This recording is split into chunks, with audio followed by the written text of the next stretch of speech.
नमस्कार दोस्तों, आपका स्वागत है। आज हम बात करने वाले हैं दोस्तों कि हमारी जो करीबी आत्माएं होती हैं उनके बारे में। करीबी आत्माओं को 3 नाम से बहुत बार जाना जाता है। कुछ लोग इसको थोड़ा-सा अलग भी करके कहते हैं, लेकिन मैं आपको मतलब कभी-कभी क्या होता है दोस्तों, हम बहुत सारी जब चीज़ें सुनते हैं तब खुद हम थोड़े से गुमराह हो जाते हैं कि ये इसको कहते हैं क्या, ये वो उसको कहते हैं क्या। तो 3 चीज़ों से हम जो आत्मिक समुदाय होता है या फिर जो हमारी करीबी आत्मा होती है उसको हम समझ सकते हैं। एक तो इसको समुदाय की आत्मा कहा जाएगा, मतलब हमारे समुदाय की वो आत्माएँ होंगी। दूसरा, हमारी करीबी आत्मा उसको कहा जाएगा, वो हमारी बहुत ही ज़्यादा करीबी होगी। और तीसरा, इसको दोस्तों बहुत बार सोलमेट्स भी कहा जाएगा। मतलब सोलमेट्स, बहुत लोगों को यही लगता है कि सोलमेट मतलब हमारा हम सफ़र।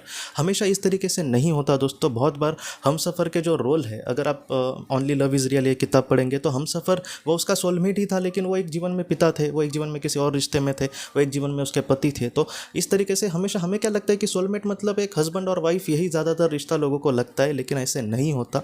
सोलमेट, करीबी आत्मा और समुदाय की आत्मा, एक ही नज़र से हमें इनको देखना चाहिए।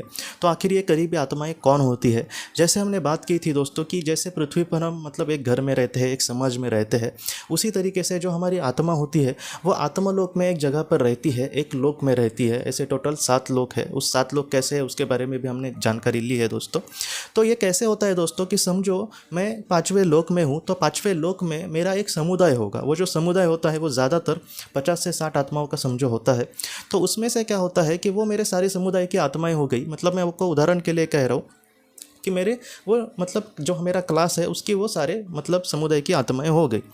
उसके बाद सारे हमारे समझो क्लास में समझो 70-80 बच्चे हैं या फिर 50-60 बच्चे हैं, विद्यार्थी है।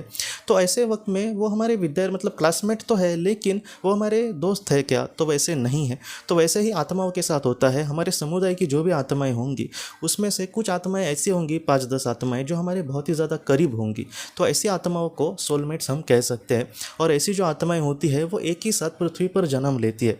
जैसे मैं 5वें लोक में हूँ, 6ठे स्तर में समझो हूँ, 5वें लोक में मैं 6ठे स्तर में हूँ, तो मेरा एक समुदाय होगा और वहाँ पर मेरी बहुत सारी मतलब करीबी आत्माएं होंगी। समझो 5 मेरी करीबी आत्माएं हैं। तो ऐसे वक्त में मुझे पृथ्वी पर समझो जन्म लेना है और मुझे अभी 6ठे लोक में जाना है बहुत ही अच्छे से कर्म करके। तो ऐसी जो आत्माएं होती है वो हमारे साथ जन्म लेती है। यहाँ पर बात सिर्फ मैं जन्म ले रहा हूँ इसलिए वो हमारे साथ जन्म ले रहे, ऐसा नहीं है। बात उनके भी विकास की चल रही है। तो इसलिए वो एक साथ एक दूसरे को मतलब किसी जीवन में मदद करने की कोशिश करेंगे और इस तरीके से वो पृथ्वी पर आएंगे। मतलब अगर देखा जाए तो पृथ्वी पर आपके और मेरे जो करीबी जब से लोग हैं, हमारे दोस्त हो सकते हैं, हमारे ज़्यादातर परिवार के लोग होते हैं। तो ऐसे जो लोग होते हैं जो हमारे दिल के करीब है, कभी कभी कुछ परिवार के लोग भी हमसे मतलब ज़्यादा उनकी बात नहीं हुई होती, हमारे लिए उनको कुछ नहीं लगता और उनके लिए हमें कुछ नहीं लगता। तो ऐसे लोगों की हम बात नहीं कर रहे, जो हमारे दिल के करीब है, जिनको हमारे सुख दुख का मतलब कुछ चिंता है, जो हमारा कुछ अच्छा चाहते हैं दिल से, जो हमसे कुछ भी नहीं चाहते, बस हमारा अच्छा चाहते हैं। तो ऐसे जो लोग हैं वो ज़्यादातर हमारे सोलमेट्स होते हैं, हमारे करीबी आत्माएँ होती है। तो ऐसी जो करीबी आत्माएं होती है दोस्तों वो ज़्यादातर हमारे साथ ही जन्म लेती है। मतलब क्या है कि हम बहुत ही अच्छे से कर्म करें और वो भी अच्छे से कर्म करें, तो वो एक साथ ही उनका समझो, अभी वो 5वें लोक में थे, अभी बहुत ही अच्छा कर्म करके वो 6ठे लोक में चले गए। तो इस तरीके से उनका जो विकास है वो बहुत ही अच्छे से होता जाता है और एक वक्त ऐसा आता है कि वो एकदम आखिरी पड़ाव पर पहुंच जाते हैं। तो इस तरीके से हमारी जो करीबी आत्मा होती है दोस्तों वो उस आत्मा के लिए बहुत ही ज़्यादा महत्वपूर्ण होती है। समझो मैं मतलब उदाहरण के लिए कह रहा हूँ कि एक जंगल को रात को पार करके जाना है, तो ऐसे वक्त में हम एकदम डर जाएंगे कि कितना मुश्किल है। लेकिन ऐसे समय में अगर कोई हमारे साथ 2 लोग दिए भगवान ने और कहा कि हाँ इनको लेकर तुम जाओ, तो अगर किसी मतलब रास्ते में कोई परेशानी आई तो हमने उनको मदद की, किसी परेशानी में उन्होंने हमारी मदद की, तो आप समझिए कि जो बहुत ही ज़्यादा कठिन रास्ता था वो उनकी वजह से कितना आसान हो गया। तो इस तरीके से हमारे जीवन में हमें किस तरीके से आगे बढ़ना है और किस तरीके से अपना विकास करना है। तो ऐसे वक्त में हमारे जो आत्मिक साथी होते हैं, हमारे जो सोलमेट्स होते हैं, वो हमें बहुत ज़्यादा मदद करते हैं और हम भी उनके विकास के लिए उनको बहुत ही ज़्यादा मदद करते हैं। तो इस तरीके से ये सारी चीज़ें होती है। ये जो सारी चीज़ें हैं दोस्तों वो सर्वशक्तिमान ईश्वर ने एक आत्मा को कहीं ना कहीं मदद मिले इस तरीके से की है। बहुत सारे लोग अभी ये भी कहेंगे कि मैं अपने जीवन में पूरी तरीके से अकेला हूँ, क्या मेरा कोई भी करीबी आत्मा नहीं होता? मैं आपको सच कहता हूँ दोस्तों, पूरी तरीके से ज़्यादातर यही देखा गया है कि हर एक आत्मा के हर एक मतलब जो भी सोल है उसके करीबी आत्माएं 100% पूरी तरीके से होते हैं। बस कभी कभी कुछ जीवन हमें अकेले में ही आगे बढ़ना होता है या फिर कुछ जीवन में हम अकेले से मतलब किस तरीके से संघर्ष करते हैं और जीवन में आगे बढ़ते हैं, ये जो बात है वो बहुत ही ज़्यादा अहम बन जाती है उस आत्मा के लिए। तो ऐसे वक्त में वो ऐसे जीवन का चयन कर सकती है। हमने एक मतलब केस देखी थी जहाँ पर एक इंसान का मतलब जब उसने पुनर्जन्म देखा तब उसने ये देखा दोस्तों कि एक तकरीबन 150 साल पहले उसने एक जीवन जब जिया था, वो अरब देश में उसने जिया था और उस जीवन में वो एक बूढ़ी मतलब औरत थी और उसका आखिर बहुत ही ज़्यादा बुरा गया था। उसको पैर से मतलब वो लकवा मार गया था और वो बहुत ही ज़्यादा बुरी अवस्था में थी और वो भीख मांगकर कैसे तो जी रही थी और उसका जीवन में कोई भी नहीं था। वो हमेशा यही कहती थी कि मैं अकेली हूँ और वो हमेशा भगवान को दोष देती थी कि मैं कितनी बुरी ज़िंदगी जी रही हूँ। उसको खाना भी नहीं मिलता था और बाद में जब वो इस दुनिया से चली गई तब उसने ये देखा दोस्तों कि उसके करीबी जो लोग हैं उसको लेने के लिए आ रहे थे और बाद में इसकी आत्मा को भी पता चला कि आखिर ऐसे जीवन को उसने क्यों चयन किया था। तो ऐसी चीज़ें होती है। मतलब क्या है कि ये सारी चीज़ें अभी हमें पता नहीं है इसलिए हम ऐसे बोल सकते हैं, लेकिन हमें एक दिन ज़रूर पता चलेगा कि आखिर हमारे साथ ऐसी चीज़ें क्यों हुई। तो इस तरीके से है दोस्तों, हमारी जो करीबी आत्माएं हैं वो कहीं ना कहीं हमारे एकदम करीबी लोग होते हैं, जैसे हमारे परिवार के लोग, हमारे जो दोस्त, वो हमारे लिए मतलब जान भी दे देंगे और हमें भी उनका मतलब बहुत ही अच्छे से कुछ मतलब इच्छा होती है कि वो बहुत ही खुशी से जिए, हम उनके लिए बहुत कुछ करें। तो ऐसे जो लोग होते हैं वो ज़्यादातर हमारी करीबी आत्माएँ होती है।